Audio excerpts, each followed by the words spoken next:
information, ladies and gentlemen, which I have just departed to you, was written by Alvin Boyd Kuhn, Ph.D., in his book entitled The Lost Light, An Interpretation of Ancient Scriptures.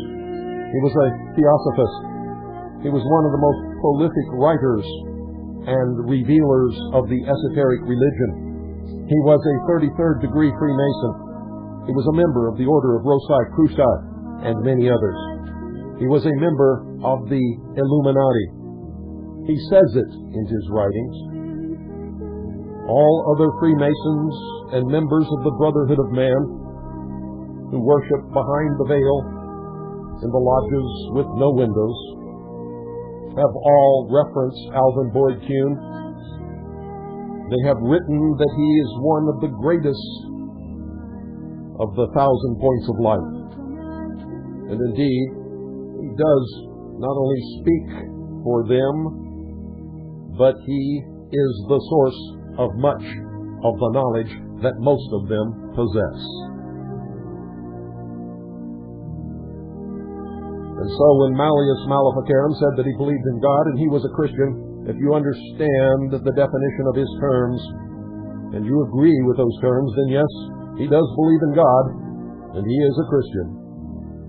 But make no mistake about it, ladies and gentlemen, he does not believe in your God, nor does he believe in your Christ or your Christianity.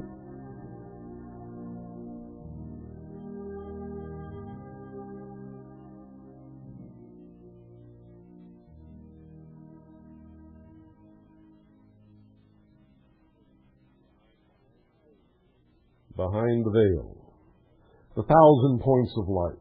Do you really believe, ladies and gentlemen, that great men get up on platforms and make speeches and throw these terms and these words around, and when you question them, they say, oh, it's just, we just threw it in there. Doesn't mean anything. Baloney. Every word that they use, every word inserted in every speech has a great deal of meaning to someone and is placed there specifically to convey a message. When George Bush spoke of the New World Order and the 1,000 points of light, he was talking to his brothers, heralding the dawn of a new age, the new dawn, the age of Horus risen in a new world order. A world where the old religion is to be cast out, where everything is to be cleansed and made anew in the image of the socialist utopian plan for the world. You see,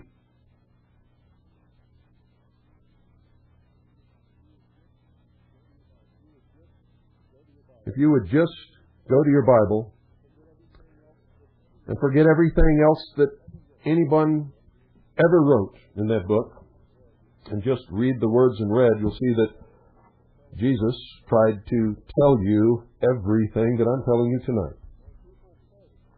My people perish for lack of knowledge. Seek ye the truth, and the truth will make you free. What is the new age? It's the age of Aquarius. What is the age of Aquarius?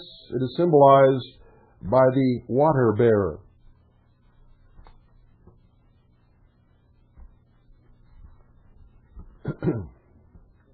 And that has tremendous significance. Now, I'm not telling you to read the Bible to become a Christian or to injure your sensibilities if you're not a Christian. What I'm telling you is there's a message there written in red that no matter who you are or what religion,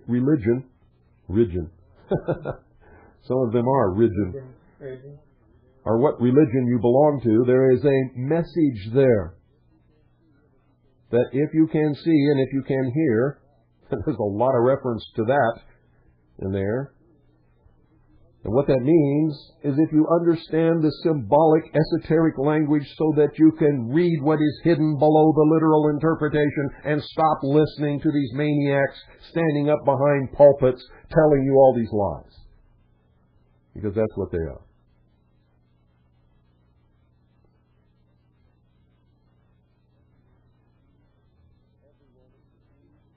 Everyone is deceived, even the initiates in the mysteries.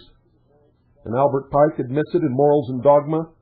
He says that at each level of initiation, they are presented with the same symbolic story, but each degree has a different interpretation. So what are they to believe? He says in Morals and Dogma they never learn the truth until they reach the 30th degree, when they are told that Lucifer is their God. And he doesn't mean that there is a red devil with horns and a pointed tail running around in some hellfire in the center of the earth, poking people in the butt with a spear. It is a metaphor for even deeper esoteric revelations. Whether you believe them or not, you had better learn them, you had better study them, because these people hold the reins of power. These are the people who control the atomic bombs, ladies and gentlemen. These are the people who built the Soviet Union.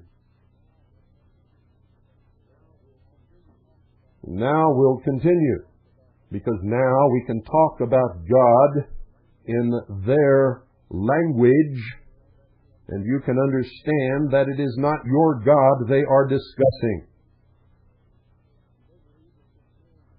See, they believe that since man's spirit is an indestructible fragment of God's own mighty spirit, truly a tiny spark of that cosmic intelligence and love which we call the mind of God, the ancients typified the divine element in man by fire. Remember, I told you that fire is the metaphor for the intellect. And in contrast, the lower or human element by water. The human element. And thus great expanses of water represent large numbers of people. Souls occupying human or material bodies. The fiery soul of man is housed in a tenement of flesh and matter, which is 7/8 water by actual composition.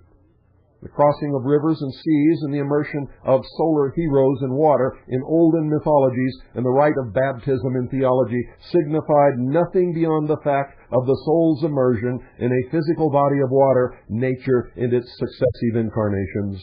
You see, they believe in incarnation. They believe in past lives. Lieutenant Colonel James Bogrites believes in past lives. He sent his son for past life regression. He talked about it on the air and said his son in his past life was a soldier just like him. He said that he believes in reincarnation. And in the same breath, out the other side of his mouth, he tells you he's a Christian. I've been telling you for years, James Bogrites is an initiate, a warrior monk of the mysteries, a member of the Knights Templar. He is a freemason, and probably much more. They believe that man is distinctly a creature compounded of two natures, a higher and a lower, a spiritual and a sensual, a divine and a human, a mortal and an immortal, and finally a fiery and a watery conjoined in a mutual relationship in the organic body of flesh. And in the New Age movement, they take this literally and believe that the soul can actually leave the body and another soul come in and occupy it. They call these walk-ins.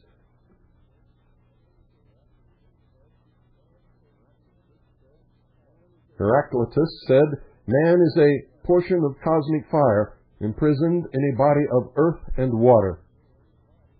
And speaking of man, Plato said, through body it is an animal, through intellect it is a god. Everyone for hundreds and thousands of years have pondered the meaning of the Sphinx, and no one ever understood exactly what it meant until I told you on this broadcast. The Sphinx personifies this principle in the mysteries. The Sphinx, obviously, was built by one of the ancient lodges of the mystery religion of Babylon. The Sphinx is put there to remind man that he is an animal who can think. An animal endowed with the fire of intellect. An animal within whose body dwells a soul. That is the mystery of the Sphinx. That is the only mystery of the Sphinx. That is the only message that the Sphinx can deliver. And I have never read it in any book, nor have I seen it spoken or written anywhere. It is what I have learned through the study of the mysteries. And I'm right.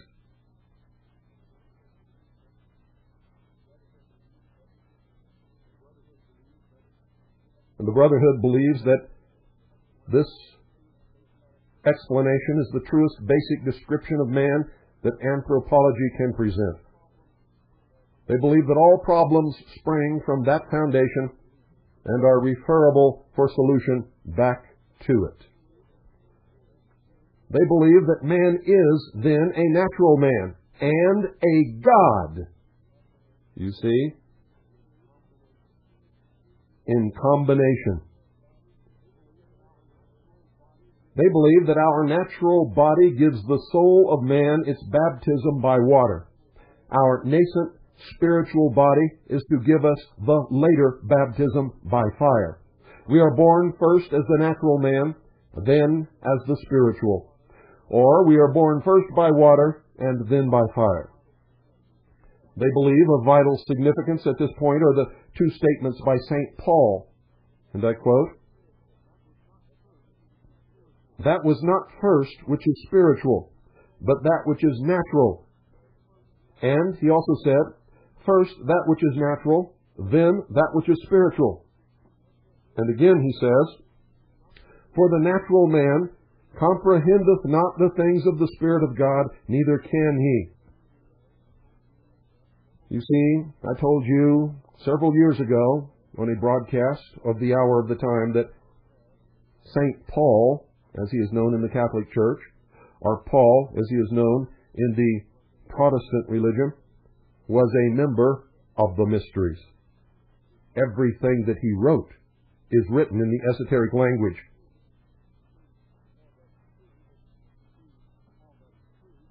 You see, if all that is true, then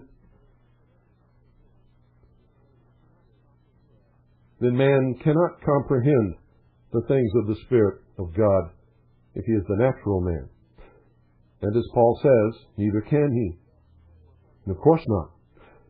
For if that is true, he is not yet in that higher kingdom of evolution, and he must be transformed, transfigured, lifted up into a superior world of consciousness before he can cognize spiritual things.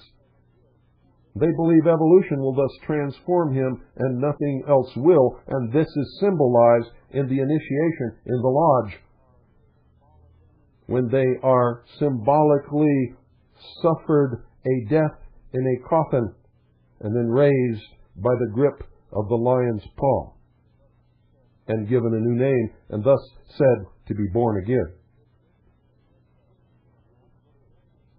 Christians run around, they go to church, they become baptized, they become a member of a church. Then they fall out of grace, fall out of church, fall away from God, fall away from Jesus.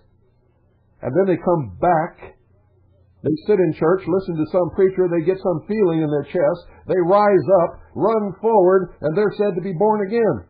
Nonsense. Absolute nonsense.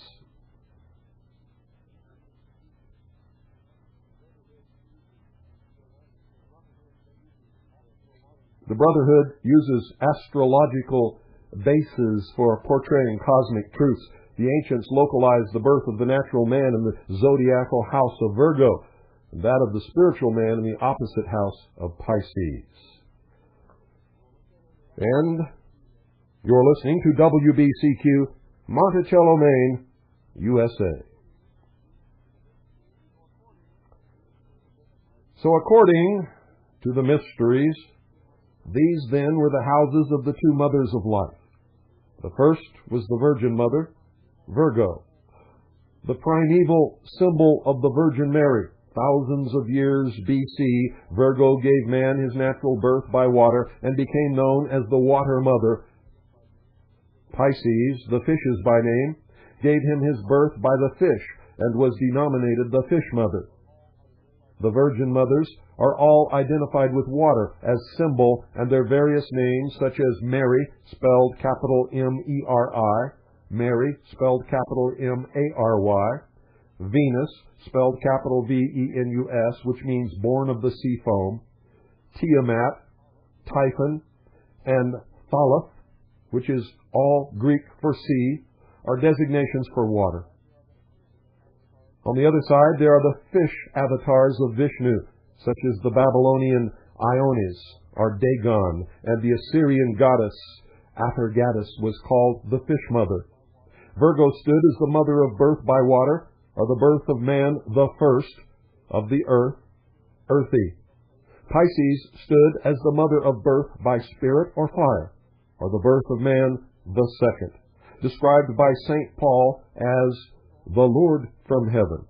Virgo was the water mother of the natural man. Pisces, the fish mother of the spiritual man. And so, eventually there must be brought out an unrevealed significance of the fish symbol in the zodiac and in mythical religion. For it is of astonishing import, you see, in the mysteries. Water is the type of natural birth because all natural birth proceeds in and from water, even human. All first life originated in the seawater according to the theory of evolution, which came right out of this philosophy from the mystery schools preached to the world by a brother of the Illuminati known as Charles Darwin. The fish is a birth in and from the water, and it stands patently as the generic type of organic life issuing out of inorganic. The fish typifies life embodied in a physical organic structure. Organic life is born out of the water and is the first birth child of the water mother. And if organic life is in turn to become mother, its child will be mind and spiritual consciousness, son of the fish mother. In brief, water is the mother of natural physical being, and organic structure becomes the later mother of divine mind.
Remember, ladies and gentlemen, we do not tell you what to believe or how to believe it. We tell you the truth so that you can find your own way out of the darkness.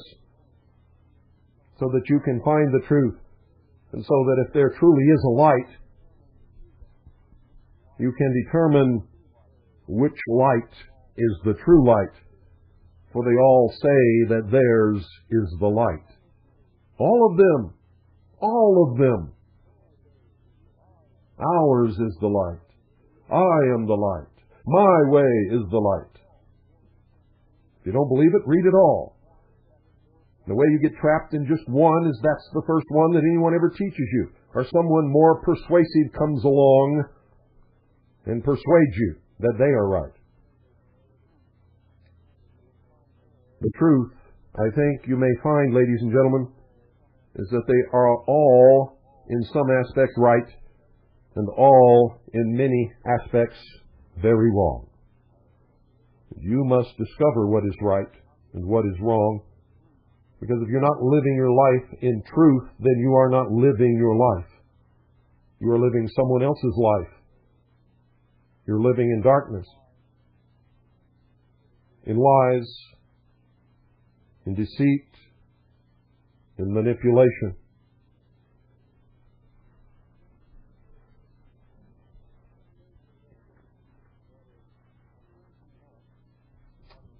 Now, strangely enough, water is the type, ladies and gentlemen, of another thing which is still more germinal of life, namely matter. According to the mysteries, matter is the virgin mother of all life in the aboriginal Genesis. According to the mysteries, all things are generated in the womb of primordial matter, the old genetrix of Egyptian mythology. And according to the mysteries, it is by consideration of the nature of matter and its evolution that we are enabled to arrive at last at the true meaning of the double motherhood of life. For oddly enough, they believe matter is seen to exist in two states, in each of which it becomes mother of life at two different levels.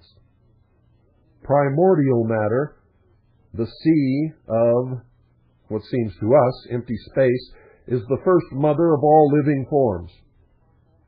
They believe that this is the primal abyss of the waters in Genesis, the source of all Darwinism.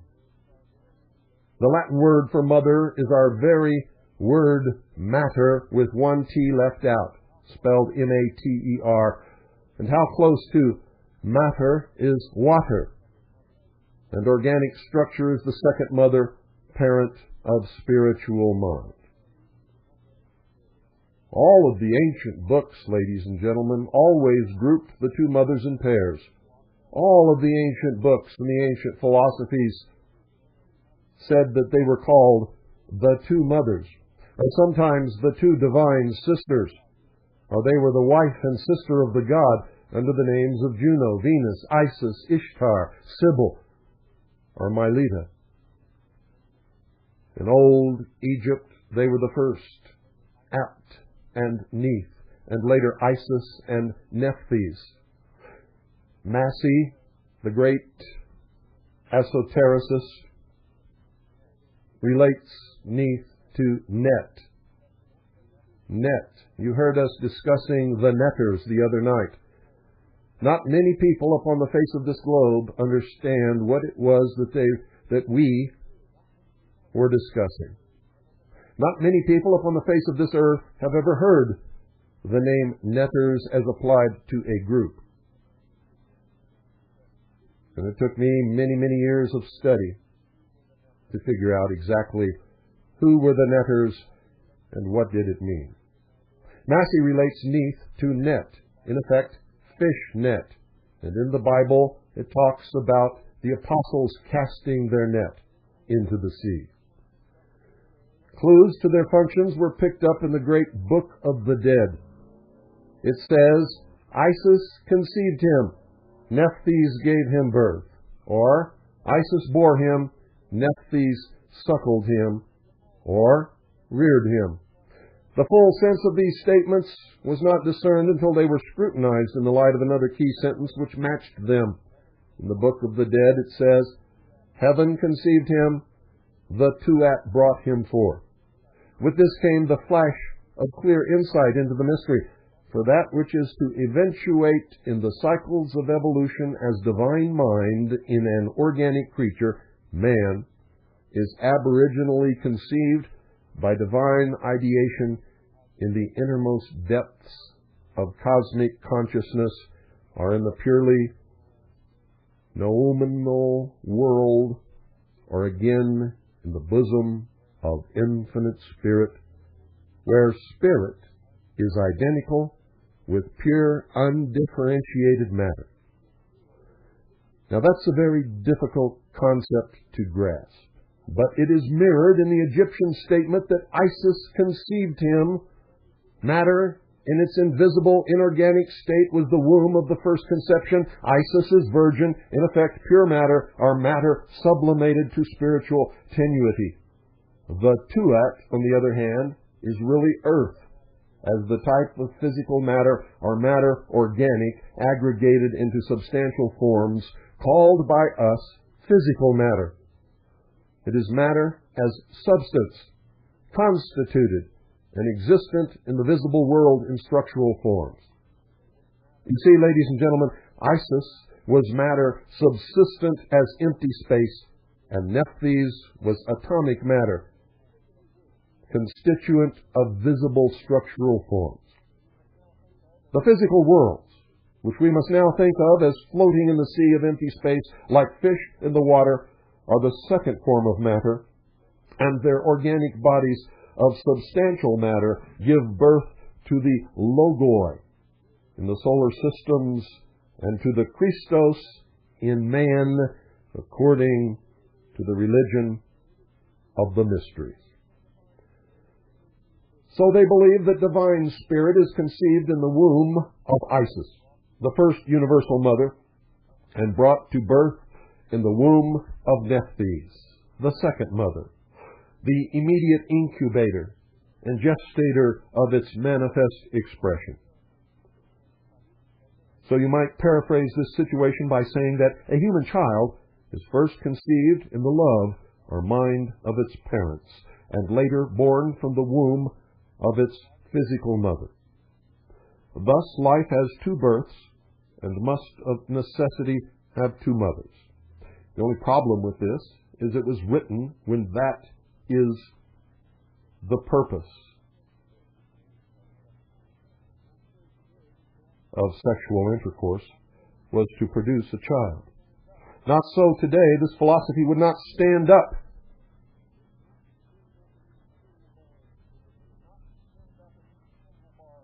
Would not stand up in any single bar in this nation.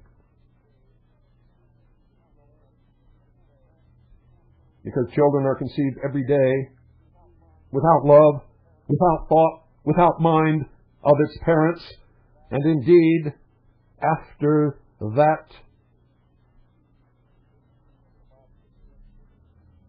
meeting of the bodies, in many instances the parents never see each other again in the rest of their life. You see, ladies and gentlemen, it doesn't matter what you believe. It's all flawed in some part. All of it. All of it.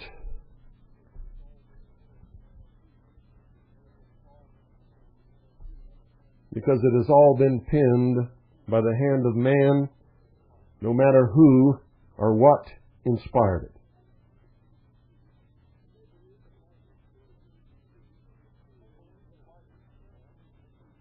So they believe that life is spiritually conceived and materially born, or man may be said to be born as a natural creature from spirit into matter, and born later as a spiritual God when he emerges from his baptism in the water of the body and re-enters the bosom of his Father. Or finally, he is born first as man by water, and reborn later as God by fire, and the first birth was depicted as taking place on the western side of the zodiac, in the house or womb of the Virgin Mother, Virgo, because in the west, the sun, the universal symbol of spiritual fire, descended into organic matter in its setting or incarnation. And so they believe man is born as natural man on the west, to be regenerated as spiritual man on the east. Horus, risen, the new dawn. The source of light, of knowledge, of intelligence. Spirit's descent on the west makes it man. Its resurrection on the east, like the summer sunrise, makes it deity or God again. This is the death and resurrection of the God in all religions. It is the reason for the sunrise service on Easter. It is incarnation and return to spirit. It is the descent of the Messiah into Egypt and his exodus back to Canaan. And there's more. Oh, yes. Further scrutiny of such data brings to light links of connection with the Bible. The chief one is found in the symbol of bread in connection with both Virgo and Pisces. You see, Pisces is the house of the fishes by name, but it is not commonly known that Virgo in astrological symbology was the house of bread. Virgo in astrological symbology was the house of bread. And this is indicated by several items of ancient typology. You see, many years ago, many centuries as a matter of fact, in the precession of the equinoxes, the end of the year was marked by the position of the great dog star Sirius, the mighty celestial symbol of the divinity in man in the mysteries. And precisely at midnight of December the 24th, it stood on the meridian line from the zenith to Egypt. At about the same moment, there arose on the eastern horizon the constellation of the Virgin, bearing in her left arm the Christ child, symbol of the Christhood, coming to function in man, and in her right hand the great star Spica, which is Latin for a head or spike of wheat.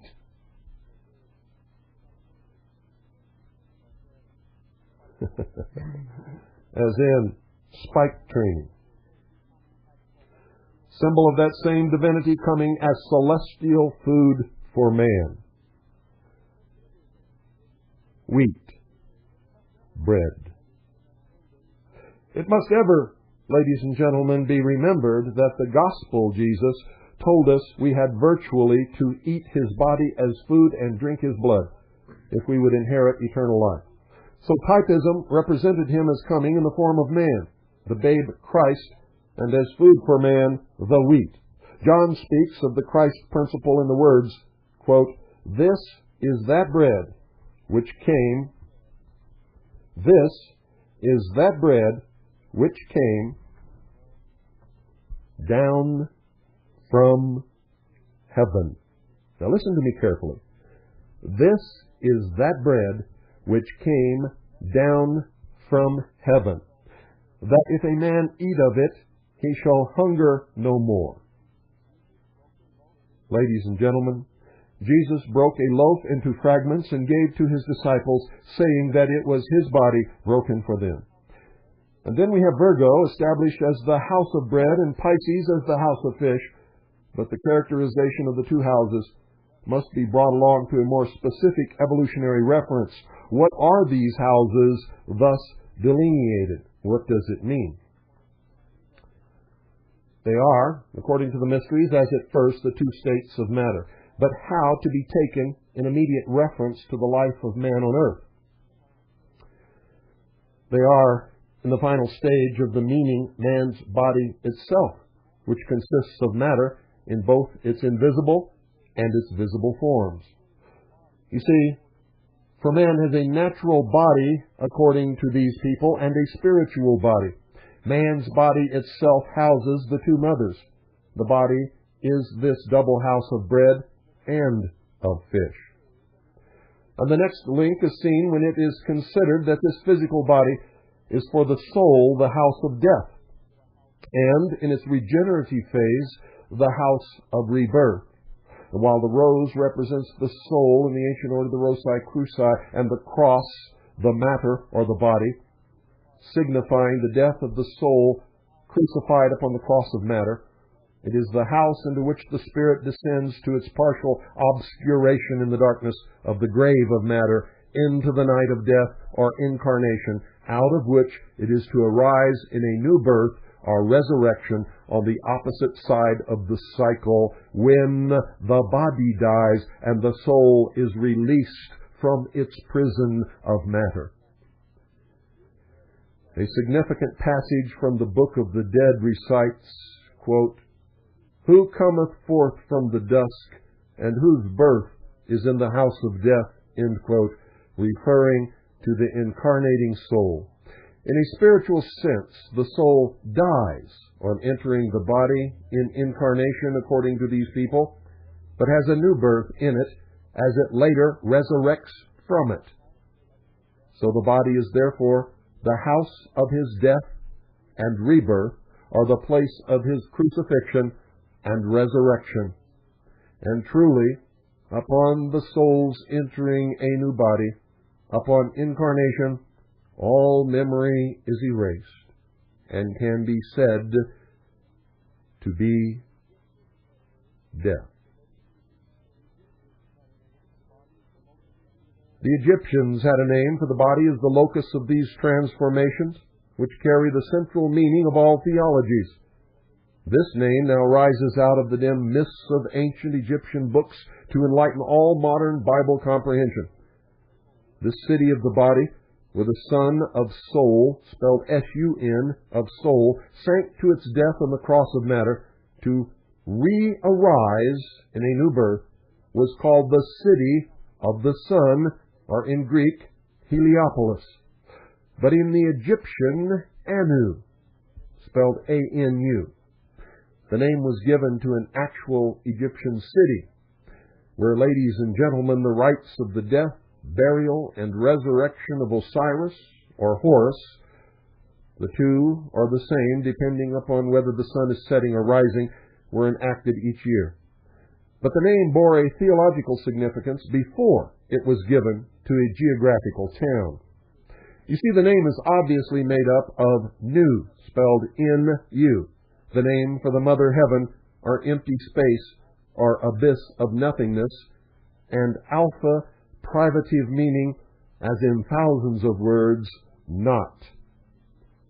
So, capital A coupled with NU would then mean not nothingness, or a world of concrete actuality, the world of physical substantial manifestation. Precisely such a world it is in which units of virginal consciousness go to their death and then rise again. So all of you who think you've been born again, you haven't even begun to understand the meaning of the term. You have taken an esoteric philosophy and turned it into a literal meaning.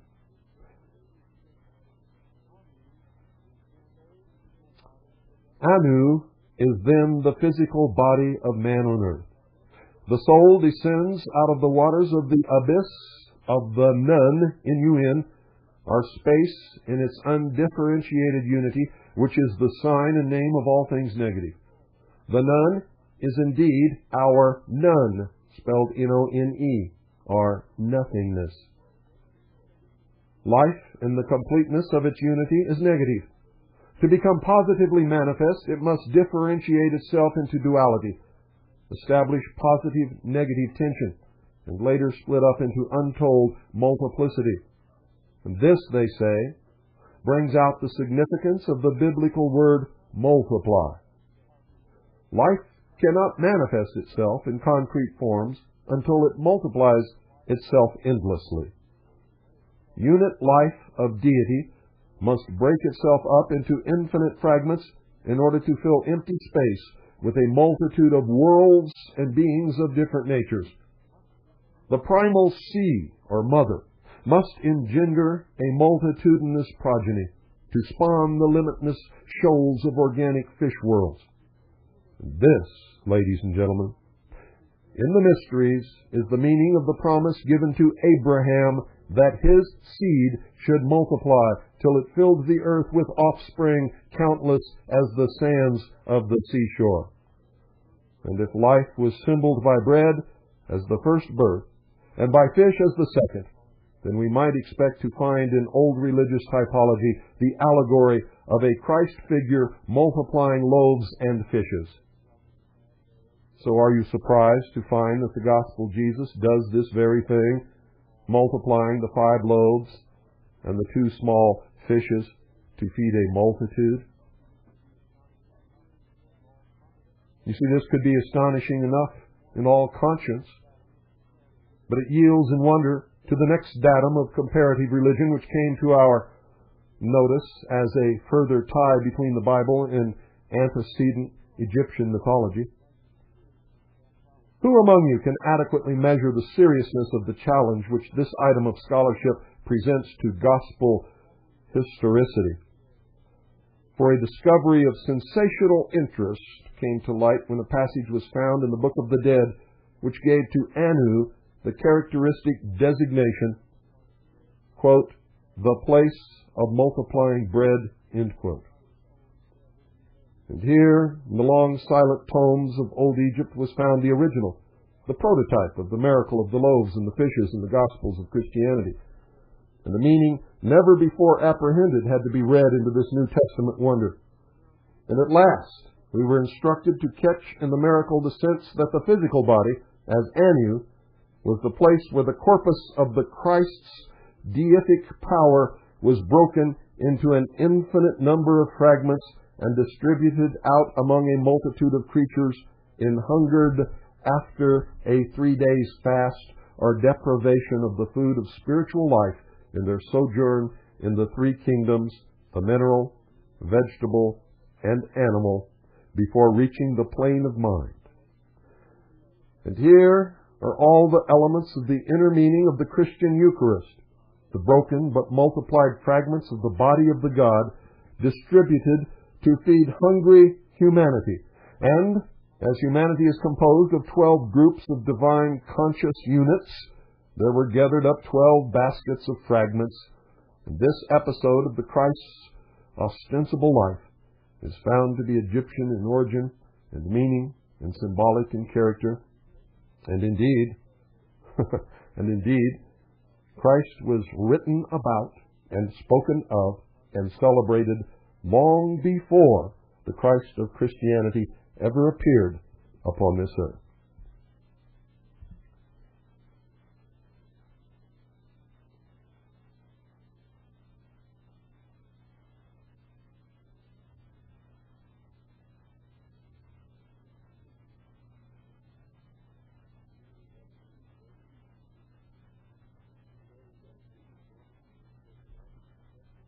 And that, ladies and gentlemen, is where we're going to leave you for tonight, because that gives you more than enough to think about.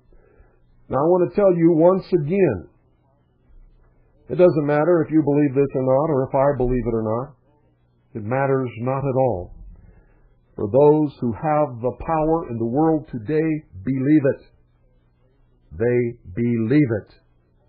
And if they believe it, it will affect all of us, whether we believe it or not.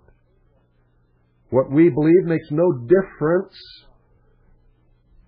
except in our own lives, in the world, and how the governments and powers and principalities rule us or enslave us. It makes a great deal of difference.